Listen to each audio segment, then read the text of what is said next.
L'Assemblée générale des membres 2011 a donné le ton à une année marquée par un bouillonnement d'idées à la FECHIM. Les membres ont pris position sur de nombreux enjeux directement reliés aux intérêts des coopératives d'habitation et sur des revendications correspondant aux valeurs de la FECHIM. Le rôle de la CQCH, la Confédération québécoise des coopératives d'habitation, et la place de la FECHIM dans le mouvement québécois des coopératives d'habitation font partie des enjeux qui ont fait l'objet de résolutions à la GA 2011. C'est très important. Quand je dis qu'il faut que notre représentation soit importante puis qu'on nous entende à la Confédération, c'est pas juste de faire un caprice d'enfant gâté qui dit « Bon, ben regarde, on est plus nombreux que vous autres, on veut être plus là ». C'est aussi bien plus pour moi de représenter face à... Il y a la réalité des régions, il y a la réalité des banlieues, mais aussi la réalité de Montréal, avec sa complexité. Les délégués à la GIA 2011 ont également exprimé leur volonté de voir leur fédération accorder une plus grande priorité à l'action et à l'éducation politique. En réponse à ces demandes de l'Assemblée et au constat du diagnostic organisationnel mené en 2010, la FECHIM a procédé à la création d'un poste de direction à la vie associative. Christine Richard s'est jointe à la Fédération en octobre. Moi, je me vois vraiment comme un liant, comme vraiment la personne qui est là pour rappeler au monde qu'on est là pour le membre. Et donc, de ne pas se perdre dans les méandres du travail en silo. Donc, faire vraiment en sorte que la FECHIM s'ouvre au monde, s'ouvre à ses membres, s'ouvre aux partenaires, s'ouvre à ses bailleurs de fonds. Au cours de 2011, la FECHIM a accentué sa présence publique et fait entendre la voix des coopératives d'habitation sur différents thèmes, dont le droit au logement et l'aménagement du territoire. Elle a notamment participé au processus de consultation de l'Office de consultation publique de Montréal sur le plan métropolitain d'aménagement et de développement et sur le projet de conversion du 7400 Saint-Laurent. Pour nous, c'est très important d'assurer que dans chaque quartier, dans chaque développement urbain, dans chaque développement immobilier important à Montréal, on maintienne une mixité sociale. On pense que ce n'est pas sain pour une agglomération, pour une grande ville, qu'elle soit composée uniquement de pauvres, uniquement de riches, et nous devons absolument, comme société, comme communauté montréalaise, éviter ce piège-là de la polarisation sociale. Des collaborations avec d'autres acteurs du milieu, dont le FRAPRU, ont aussi été approfondies. Avec le Front d'action populaire en réaménagement urbain, la Fédération a notamment tenu des ateliers d'information et de discussion sur le thème de la fin des conventions, un sujet de grande importance pour plusieurs coopératives d'habitation. Avec les Carrefours, on invitait les coopératives à se réunir dans un lieu, Centre Saint-Pierre ou autre, où on pouvait tenir des activités, des espèces de colloques où on pouvait présenter nos préoccupations et entendre les préoccupations des coopératives par rapport à la fin des conventions particulièrement. En novembre, plus de 70 représentants des coopératives membres de la FECHIM ont pris part au premier congrès triennal d'orientation de la Confédération québécoise des coopératives d'habitation qui a réuni plus de 300 délégués à Saint-Hyacinthe. La FECHIM a fait vraiment son bout. Elle a aidé autant qu'elle le pouvait en fonction de ses moyens les coopératives à y participer. On aurait peut-être aimé que plus de coopératives soient là, on n'était pas forcément. Mais je suis aussi très fier de la participation des représentants des coopératives lors de cet événement-là, quelles que soient les opinions ou les points de vue qu'ils ont défendus au cours de ce congrès d'orientation-là, ils l'ont fait d'une façon extrêmement structurée, articulée.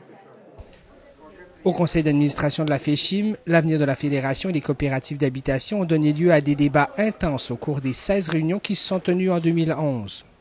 Des consensus ont pu être établis sur certaines questions débattues à la table du Conseil, mais des différences ont demeuré sur d'autres enjeux qui devront être traités de façon démocratique en Assemblée générale ou au prochain Conseil d'administration. Il y a, je te dirais, des divisions entre l'opportunité de développer à tout prix de nouveaux modèles de coopératives, dans un contexte où un grand nombre de nos coopératives vivent un certain nombre de difficultés déjà, c'est ceux qui sont déjà membres de notre fédération, et une défense, bon c'est ça, donc donner la priorité à défendre nos membres actuels et surtout de s'assurer que tout nouveau développement des coopératives, de nouveaux modèles de coopératives, se fasse quand même dans le respect de ce qui nous distingue comme mouvement.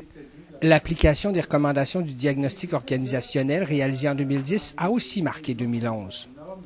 Avec l'objectif de dynamiser la vie associative, aiguiser le discours politique, poursuivre la professionnalisation des services et en élargir l'offre, tout en recentrant les activités sur la mission, la FECHIM a complètement révisé son organigramme.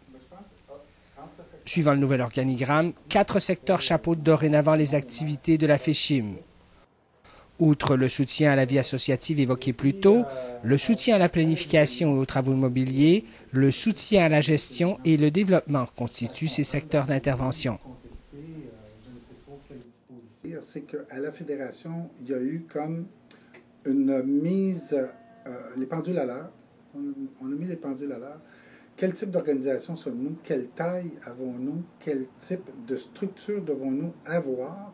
Et puis, quel type d'instruments, d'outils, de gestion devons-nous avoir la possession, la maîtrise, pour être en mesure de poursuivre notre développement? Parce que le développement de la FECHIM, ce n'est pas terminé. C'est quelque chose qui est en processus continu et qui s'accompagne justement d'un autre processus, celui de toujours mieux faire pour les membres, les propriétaires. Un réaménagement des espaces de travail s'est imposé. Le diagnostic organisationnel a orienté la Fédération vers une approche aire ouverte et le renouvellement du mobilier des bureaux de la FECHIM.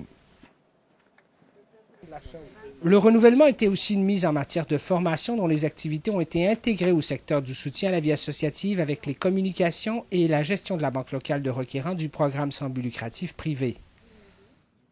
En 2011, 6 nouvelles formations ont ainsi été développées et offertes au calendrier. La formule de 2 ateliers a aussi été révisée. Plus de 1600 demandes de renseignements ont été traitées en cours d'année par le formateur et conseiller téléphonique de la FECHIM, Aziz Maman. Des enjeux qui ont marqué l'année 2011 se sont répercutés dans la popularité des thèmes abordés au conseil téléphonique. L'entrée en vigueur d'un nouveau règlement sur l'attribution des logements à loyer modique au Québec et la fin des conventions ont généré de nombreuses interrogations. 20% des questions soumises au conseiller téléphonique portaient ainsi sur les subventions aux locataires. La demande pour des logements subventionnés dans les coopératives du programme sans but lucratif privé s'est aussi accrue l'an dernier. Plus de 4600 appels de candidats ont été reçus et 521 demandes ont été enregistrées au cours de l'année. L'entrée en vigueur d'un nouveau règlement sur l'attribution des logements à loyer modique a exigé un travail de réflexion, d'analyse et de recherche pour apporter des modifications nécessaires afin de proposer des modèles de règlement obligatoires et facultatifs pertinents pour les coopératives d'habitation bénéficiant d'une subvention au loyer. Les équipes du PSBLP et de la formation ont aussi contribué à l'organisation de 2 ateliers Carrefour Intercoop sur le nouveau règlement d'attribution des logements à loyer modique.